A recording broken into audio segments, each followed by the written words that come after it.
Hello everyone, I'm Miss Molly from the Ashe County Public Library. Miss Rhonda from the North Carolina Cooperative Extension will be helping us discover new recipes every week as a part of our Imagine Your Plate series. For our recipes and more summer learning experiences, they will be linked in the description below. Hi, Ms. Rhonda. Welcome back. It's Beast Week this week. What do you have for us? Beast Week. I hope they're not nice. I hope they're nice beasts. I do too. I've met a couple of them. They seem pretty nice. Okay, that's a relief. Yeah, we got a great recipe this week. It's a Sasquatch Succotash. So I tried to say it like a tongue-tied, and I didn't come out very well with that one. Sasquatch Succotash? Yeah, it's really a great one. So I see that you got my little basket of goodies there. I did. I went ahead and unloaded it on my counter because I'm in the work kitchen this week. We're in the library kitchen, and I got everything out, so you can tell me all the ingredients. Can you tell me what a succotash is? A succotash is like a mixed vegetable dish. So there's no protein in meat protein in this. So it's just a mixture of a lot of things. Like you can put anything you really, really like in this dish. But it usually has tomatoes, and it usually has some beans and some corn and things like that, and some peppers. Okay. All right, so you're going to need the olive oil. I'm sure you have. Okay, I got some oil. That's fine. And then we'll need an onion. I have pre-chopped onion. All right. Perfect.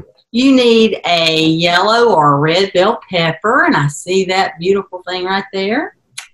We need some green beans in a can. Okay, got those. All right, you've already washed the can. I have already washed it, and I rinsed out the beans. Awesome. Then you need some canned tomatoes. Okay, I got those. Tomatoes.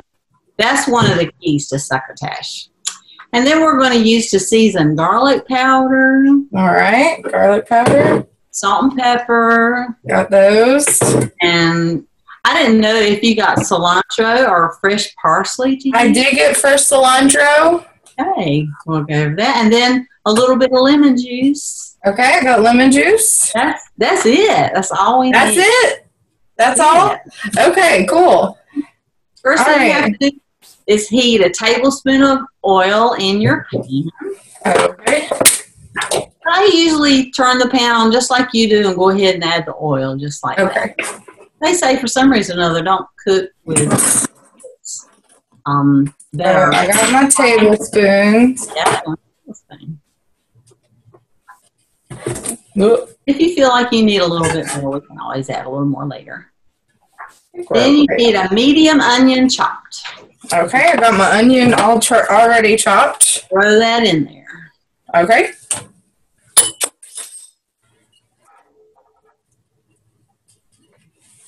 We'll start sizzling away. Then it says, it says to add the pepper. So you can go ahead and while that's sauteing in a few minutes, you can cut your pepper. Okay.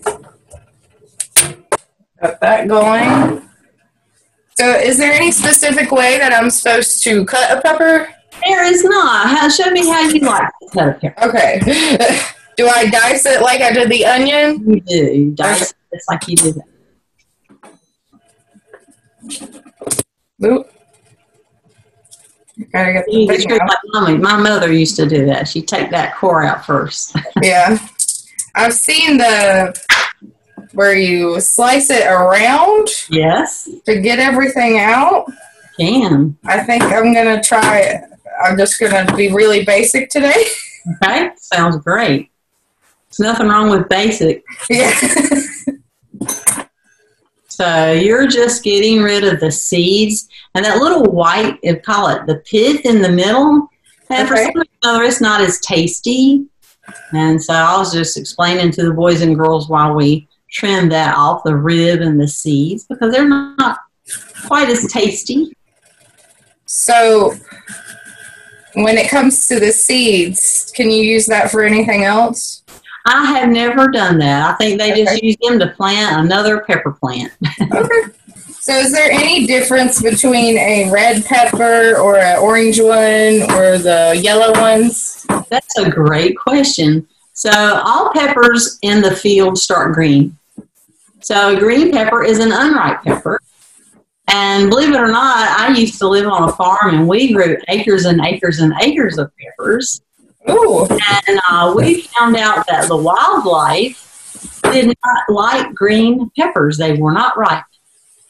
But when they started turning either orange or yellow or red, depending on the type of pepper that they were, they could eat those. So I thought that was interesting. There's a little bit of nutritional value difference because the nutrients that create the colors are different for red and they're different for orange and they're different. So I thought that was really interesting. To me, the orange are the sweetest. And orange are the sweetest? Orange are the sweetest. And then the yellow, and then the red. But I love to use a variety of colors. I think peppers make things so beautiful. But you're going to have red tomatoes, so there's going to be that red. Okay, I think I'm ready to add my peppers. Okay, so just add them right in with the onions. Okay. And then you're going to saute. Do you know what that word means? I do not. Saute is when it's like you have a little oil in a pan, just like you did, and you're kind of sweating the liquid or the water out of the vegetables.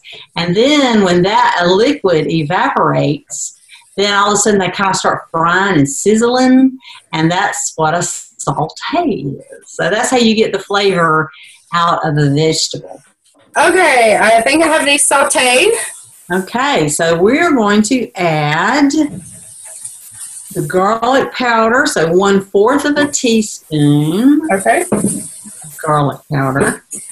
Molly, have you ever used garlic? Whoops, I dropped it. Have you ever used a clove of garlic? I have, but I'm not very good at crushing it. Oh, yeah. You just have to take your knife and just do it like that and crush it with your knife. And the peeling just comes right off and you chop it up and you throw it in there. I like to use fresh garlic when I have it. But garlic 1/4 of a teaspoon really works well. 1/4 of a teaspoon. Okay. And it says chili powder. And chili powder? Use 1/4 of a teaspoon of chili powder. I think our little recipe here doesn't say that, but 1/4 of a teaspoon sounds good to me. One good thing about a recipe like this is you kind of add what you like. Oh, yeah. Okay. You stir that up and let that saute in the oil a minute to release all those volatile oils. Volatile oils, yes. And when you smell it, you've done what needs to be done. Oh, it's the smelling, yeah. Then we're going to stir in the green beans, the corn, and the tomatoes. Okay. So was corn another add-in that we just... I like corn. Let's see. I think you should rinse and drain them. You did. Okay. And then the tomatoes, you don't rinse those. You just use all the tomatoes in the juice. I did make sure to rinse my cans when I brought them home. Okay. Yeah, you don't know where they've been. When they were delivered to me, so. Right. And then if you're going to use corn, you should rinse those off. Yep, I got the corn. I have them rinsed. Okay. I mean, you rinse the liquid out of the can. Yes. Yes. Okay, gotcha. Yeah, we don't need the extra, but oh, that looks wonderful. Then we're going to let those flavors develop for another 6 minutes or so. And then, while you're doing that, it says to add 1/4 of a cup of fresh cilantro and 2 tablespoons of lemon juice. Do you know why you add the lemon juice last? No. It's one of those really fragrant, fresh things. So wait till you take that off the heat. Okay. So wait on this until that's done. Do I need to chop my cilantro? you can go ahead and be chopping that while everything, because you don't want to cook the cilantro either. All right, I'm going to rinse it off. Okay. I got my cilantro. I got my knife. All right, you got cilantro. So, Molly, do you love cilantro? I do like cilantro. I do too. Did you know that some people hate it and that it's not their fault? It's not their fault. No. It's genetic. It's genetic. It's genetic. If people think cilantro tastes like soap, they were born with that cursor. Somehow it's genetic, and those people hate cilantro with a passion. They hate it. So I thought that was very, very interesting to find. So if you love cilantro, and I do, I crave it. But some people would prefer parsley, and I went to my garden a while ago, and look what a beautiful. Oh, that's a great one. It doesn't taste anything like cilantro, but it does add a freshness. So you can use fresh parsley, or you could even use dried parsley if you didn't have cilantro. Now, do you have any tips on how to chop the parsley or the cilantro? Take your knife in your hand, like I showed you the safe way to do it, right? And then put it flat down on your cutting board on top of the cilantro. Use your other hand on top of the knife, and then just go back and forth. Chop, chop, chop, chop. There you go. As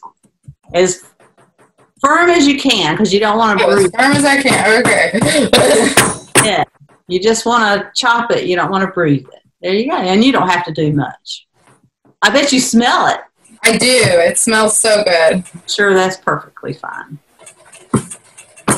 Do you have a favorite herb that you like to use in your spices? Or from your spices that you like to use in your cooking? Well, I grow mint, parsley, dill, and I love dill the best. But I use parsley the most. The mint is great, and sometimes I'll put some mint leaves in a jug of water and put it out in the sun and make me some mint tea. That sounds really good. I like that a lot. I think my favorite herb to use in cooking is thyme. Thyme. Oh, I've got lemon thyme and regular thyme, and I use those in mushrooms. I love thyme. Oh, that sounds really good. Yeah, mushrooms is fun. Looks like you just made some Sasquatch Succotash. That sounds really good. You think Sasquatch would really like this? They probably would love that. So now off and add your lemon juice and cilantro. So 2 tablespoons of lemon juice. Okay.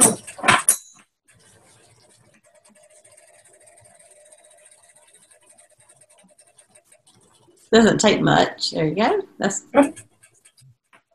And then just all that cilantro is great.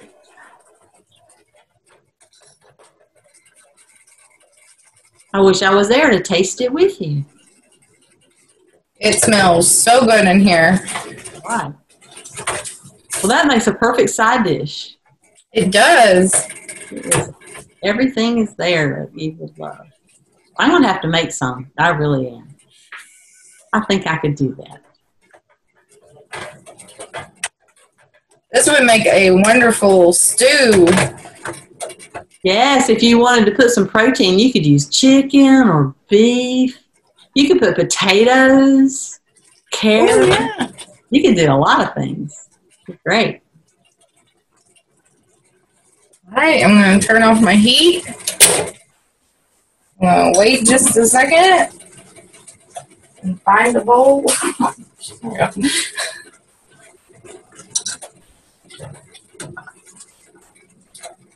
All right, Molly, give it a taste and see how we did. It looks very hot. It is. I'm going to put it in my bowl and let my bowl cool off for a second.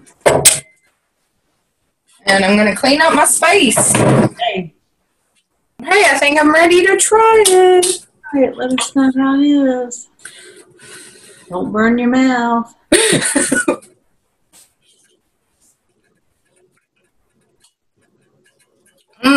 That was really good. Good. It's like your colors for sure.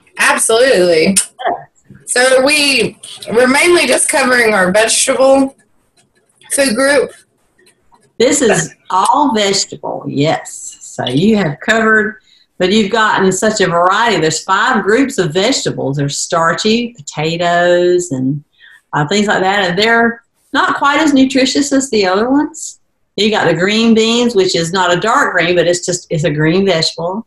You've got corn, that's a starchy vegetable. Okay. Tomatoes, and they are so good for you. They got so many antioxidants in it that help protect us. And what other vegetable did you use? I think that was all, wasn't it? I think the onions. Oh, the onions, yes. So you had a purple onion, red tomato, green beans, and yellow corn. So you just about got all of it. Oh, and you used a yellow bell pepper. I did, yeah. If you use the orange one, then you have that color in there too. All right. Well, this looks amazing. I'm going to go share it with my coworkers. Thank you so much, Miss Rhonda, for helping us out this week. And we will see you next week for Legends of Land and Sea. Sounds great. Bye. Right. Thank you. Bye. Bye.